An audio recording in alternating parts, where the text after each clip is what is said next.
Hey, what's up guys? Welcome back to my channel.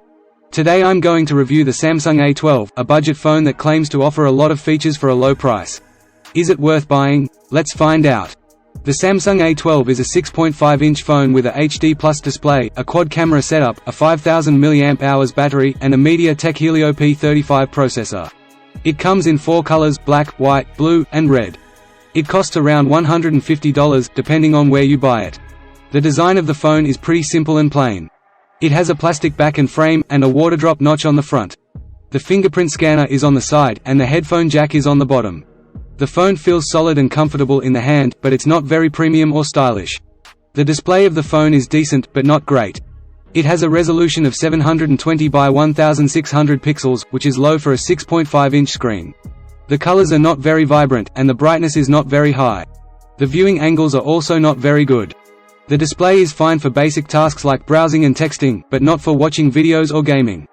The camera of the phone is one of its main selling points. It has 4 lenses on the back: a 48-megapixel main camera, a 5-megapixel ultra-wide camera, a 2-megapixel macro camera, and a 2-megapixel depth camera. On the front, it has an 8-megapixel selfie camera. The camera performance is average, but not bad for the price.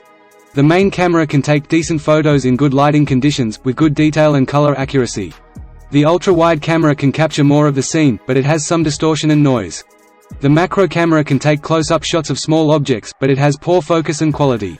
The depth camera can create a bokeh effect for portraits, but it's not very accurate or natural. The selfie camera can take okay selfies, but they are not very sharp or flattering. The phone also has some basic features like HDR, panorama, night mode, and beauty mode. The video quality of the phone is not very impressive. It can record up to 1080p at 30 frames per second, but the videos are shaky and noisy.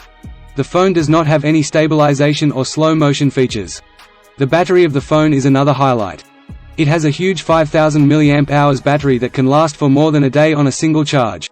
The phone also supports fast charging with a 15W charger that comes in the box. The battery life is one of the best things about this phone. The performance of the phone is mediocre, but acceptable for the price.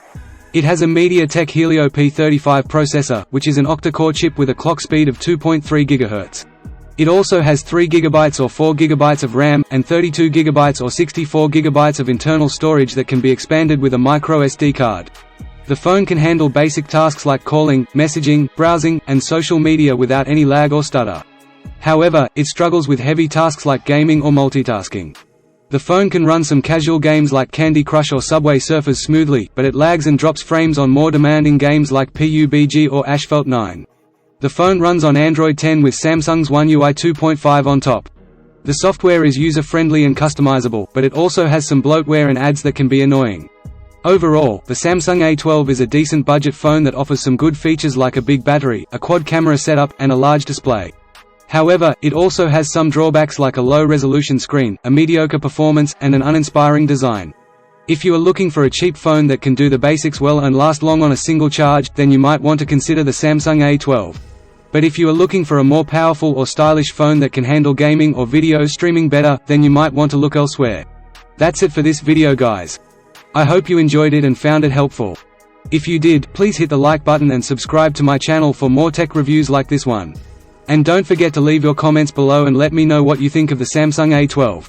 Thanks for watching and I'll see you in the next one.